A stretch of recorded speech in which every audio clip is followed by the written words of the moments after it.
बोलो शंकर भगवान की जय। प्यारे दोस्तों, धार्मिक कथाएं चैनल में आपका हार्दिक स्वागत है। आज मैं वीडियो में सोमवार की कथा सुनाने जा रही हूँ। दोस्तों, यदि आपने मेरा चैनल धार्मिक कथाएं लाइक और सब्सक्राइब नहीं किया तो ज़रूर करें।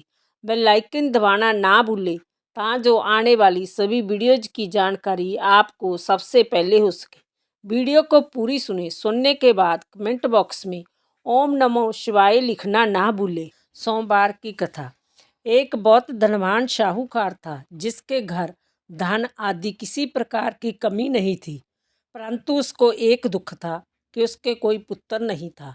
वह इसी चिंता में दिन रात रहता था। वह पुत्र की कामना के लिए प्रति सोमवार को शिवजी का व्रत और पूजन किया करता था तथा सायंकाल को शिव मंदिर में जाकर शिवजी के सामने दीप जलाया करता था।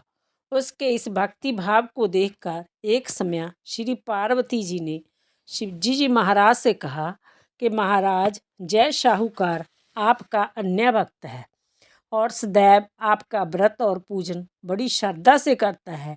इसकी मनोकामना पूर्ण करनी चाहिए। शिवजी ने कहा, हे पार्वती, जय संसार कर्म क्षेत्र है। जैसे किसान खेत में जैसा बीज बोता है वैसा ही फल काटता है, उसी तरह इस संसार में जैसा कर्म करते हैं वैसा ही फल भोगते हैं। पार्वती जी ने अत्यंत आग्रह से कहा, महाराज, जब जय आपका अन्य भक्त है और इसको अगर किसी प्रकार का दुख है तो उसको अवश्य दूर करना चाहिए, क्योंकि आप सदैव अपने भक्तों पर दयालु होते हैं और उनके दुखों को दूर करते हैं। यदि आप ऐसा नहीं करेंगे तो मनुष्य आपकी सेवा तथा व्रत क्यों करेंगे। पार्वती जी का ऐसा आग्रह देख शिवजी महाराज कहने लगे, हे पार्वती, इसके कोई पुत्र नहीं है। इसी चिंता में जय अति दुखी रहता है। इसके भाग्य में पुत्र ना होने पर भी मैं इसको पुत्र की प्राप्ति का वर देता हूँ, परंतु जय पुत्र केवल 12 वर्ष तक जीवित रहेगा। इसके पश्चात वह मृत्यु को प्राप्त हो जाएगा। इससे अधिक मैं और कुछ इसके लिए नहीं कर सकता। जय सब बातें साहूकार सुन रहा था। इससे उसको ना कुछ प्रसन्नता हुई और ना ही कुछ दुख हुआ। मैं पहले जैसा ही शिवजी महाराज का व्रत और पूजन करता रहा। कुछ काल व्यतीत हो जाने पर साहूकार की स्त्री गर्भवती हुई और उसे 10वें महीने गर्भ से अति सुंदर पुत्र की प्राप्ति हुई। साहूकार के घर में बहुत खुशी मनाई गई, परंतु साहूकार ने उसकी केवल 12 वर्ष की आयु जान कोई अधिक प्रसन्नता प्रकट नहीं की और ना ही किसी को भेद ही बताया। जब वह बालक 12 वर्ष का हो गया तो उस बालक की माता ने उसके पिता से विवाह आदि के लिए कहा, तो वह साहूकार कहने लगा कि अभी मैं इसका विवाह नहीं करूँगा, अपने पुत्र को कांशी जी पढ़ने के लिए भेजूँगा। फिर साहूकार ने अपने साले अर्थात बालक के मामा को बुलाकर उसको बहुत सा धन देकर कहा कि तुम इस बालक को कांशी जी पढ़ने के लिए ले जाओ और रास्ते में जिस स्थान पर भी जाओ यज्ञ करते और ब्राह्मणों को भोजन कराते जाओ। वह दोनों मामा भांजा यज्ञ करते और ब्राह्मणों को भोजन कराते जा रहे थे। रास्ते में उनको एक शहर पड़ा। उस शहर में राजा की कन्या का विवाह था और दूसरे राजा का लड़का जो विवाह कराने के लिए बारात लेकर आया था वह एक आँख से काना था। उसके पिता को इस बात की बड़ी चिंता थी कि कहीं वर को देख कन्या के माता पिता विवाह में किसी प्रकार की अड़चन पैदा ना कर दे। इस कारण जब उसने अति सुंदर सेठ के लड़के को देखा तो मन में विचार किया कि क्यों ना दरवाजे के समय इस लड़के से वर का काम चलाया जाए। ऐसा विचार कर वर के पिता ने उस लड़के और मामा से बात की तो वो राजी हो गए। फिर उस लड़के को वर के कपड़े पहना तथा घोड़ी पर चढ़ा दरवाजे पर ले गए और सब कार्य प्रसन्नता से पूर्ण हो गया। फिर वर के पिता ने सोचा कि यदि विवाह कार्य भी इसी लड़के से करा लिया जाए तो क्या बुराई है। ऐसा विचार कर लड़के और उसके मामा से कहा, यदि आप फेरों का और कन्यादान के काम को भी करा दे तो आपकी बड़ी कृपा होगी और मैं इसके बदले में आपको बहुत कुछ धन दूंगा। तो उन्होंने स्वीकार कर लिया और विवाह कार्य भी बहुत अच्छी तरह से संपन्न हो गया।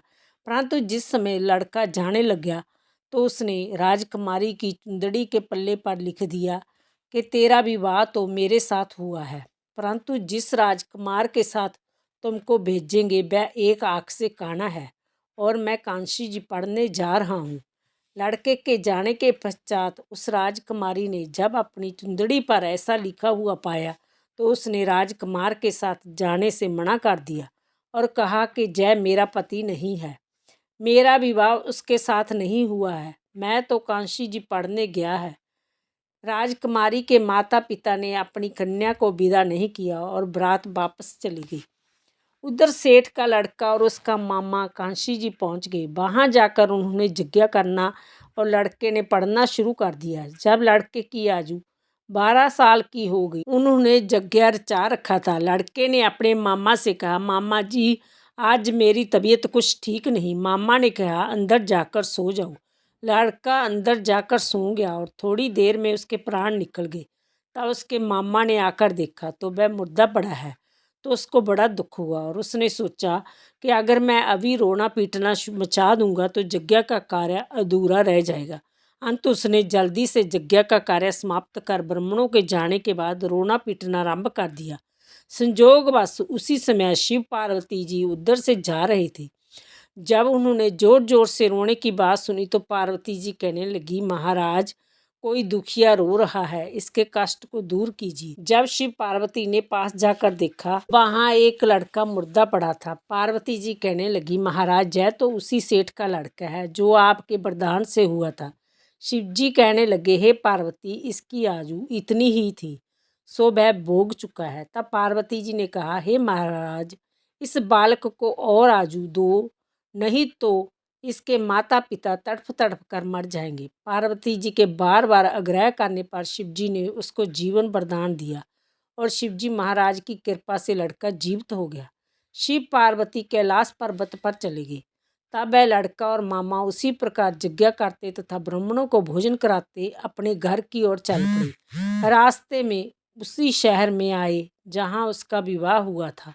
वहाँ पर आकर उन्होंने यज्ञ आरंभ कर दिया तो उस लड़के के ससुर ने उसको पहचान लिया और अपने महल में ले जाकर उसकी बड़ी खातर की। साथ ही बहुत से दास दासियों सहित आदरपूर्वक लड़की और जमाई को विदा किया। जब वह अपने शहर के निकट आए तो मामा ने कहा कि मैं पहले तुम्हारे घर जाकर खबर कर जाता हूँ।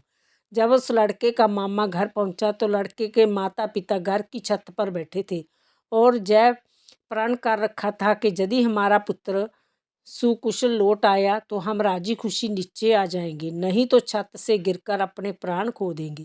इतने में उस लड़के के मामा ने आकर जय समाचार दिया कि आपका पुत्र आ गया है।